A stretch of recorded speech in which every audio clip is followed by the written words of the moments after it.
The front crawl has an asymmetrical nature because of its one-sided breath. Embracing this asymmetry results in the hybrid freestyle.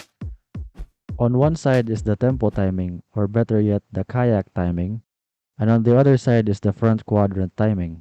But the common denominator between these two is always the body rotation, which has a repeating 3-beat pattern on each side.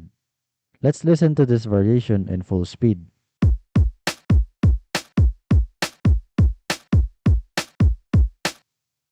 For the front quadrant timing, notice that the catch only starts when the body transitions to the other side.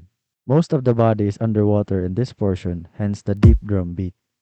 The power phase continues with the arm still submerged in the water. Then the snare sound snaps for the end range since this is where the arms head out of the water. The arm recovery moves away from the body line until the halfway point, then the pattern repeats. For the kayak timing, we simply relocate the snare sound to the front. Remember that the arm pull initiates early, while the body is still at its end ranges. Compare this with the end range of the earlier variation, where the lead arm is still pointing forward. The kayak catch has already moved away in this same position. Let's listen to how it sounds when combined.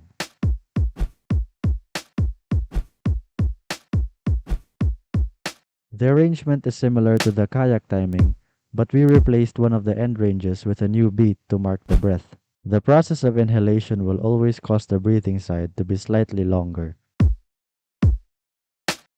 Although it is possible to still initiate the catch early even on the breathing side, elite swimmers have shown a similar characteristic of keeping the lead arm patient.